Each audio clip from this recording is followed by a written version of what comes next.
we're used to having sine of x, right? Plus, let's say, 2 cosine of x. Now, instead of having just x, on this set of questions, we're going to have terms now, or expressions, okay? So instead of just having sine of x, so we have ax plus b. And then please observe the derivatives of h, right? So observe this a here, this number here, okay? This number here in front with the variable x or any variable there is always multiplied in front of the identity, okay? So let's say you have you have this, right? Sine of a. So you need to multiply. If there's a, let's say, 3 here, so it becomes 3 cosine of this expression, okay? So what if there's a number here, let's say negative 2? So if you have, let's say, 3 here, so that 3 is multiplied to the negative 2. So therefore, it gives you a negative sign of the expression here, okay? So same with this, okay? So it's multiplied in front of the identity. Now, let's have some examples applying this, okay? So look at letter A for number 6, example number 6. If you have this now, y is equal to sine of 2x plus 1, okay? So first, you see this 2 here, it's multiplied in front of the identity.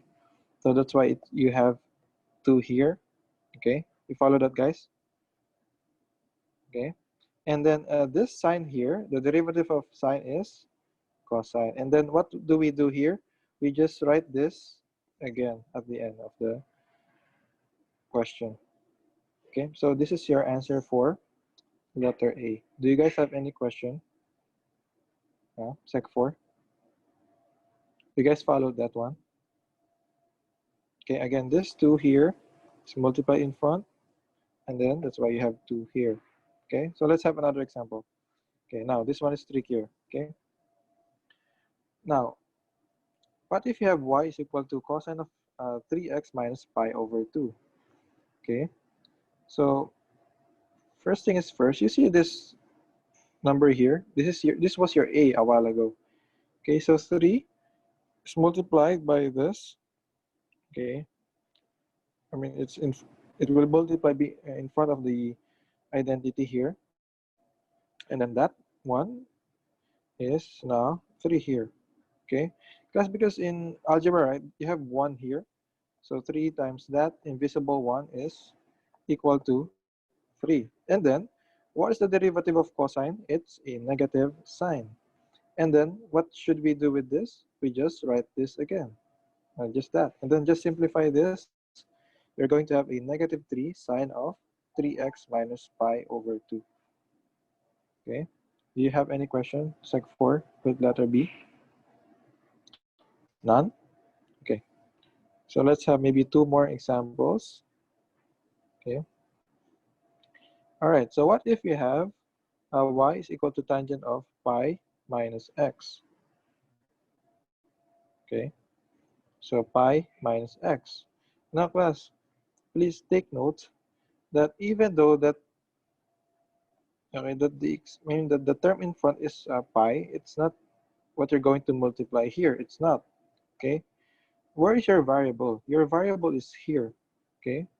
So the coefficient of your variable is always the number that is going to be multiplied in front of the identity. Okay. It doesn't mean that it's in front. It's the thing. No. It's the number with the variable x. Okay, so what is the variable in front of x? We know that this is negative 1, right? So negative 1 times here, okay? So it becomes negative 1 here. So that's why you have a negative secant squared here, okay? And then, of course, the derivative of tangent is secant squared. And then this one is just rewritten on the end part. So guys, do you have any question with letter C? Sec 4? You guys follow that? Okay, so again, negative 1 times here. Okay, and then that's why we have a negative secant squared there. And then the derivative of tangent is secant squared, and then just bring down pi minus x. Okay, so that's for letter C. And then last example today. Okay, so this one, letter D. Now for letter D, you have this here. And I know that you have two terms here. So this is basically product rule again. Okay, so product rule is u dv plus v du. So x is my u, and then sine 2x is my v. So u is x, okay, and then the derivative of u is 1, and then my v is sine of 2x, and then so the derivative of sine of 2x is 2 cosine of 2x. Now, where did this 2 come from? This one. Where do you guys think this 2 come from? Okay, it's from this, right? It's from this. You see, again, there we have a number 2 with our variable x. So this 2 here is multiplied with our sine of x here in front. And then that's why we have 2 here, okay? So 2 cosine of 2x. So just derive this, it becomes cosine, and then bring down 2x. Just copy that one, okay?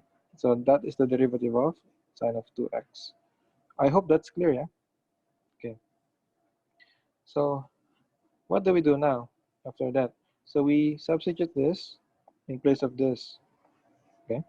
So u is x, and then the derivative of v is this one, 2 cosine of 2x, plus v is sine of 2x, and then the derivative of u is 1. So just simplify this and you will get 2x cosine of 2x plus sine of 2x. Okay. Again, this one is this one. Okay. So, Sec 4, do you have any questions with this example?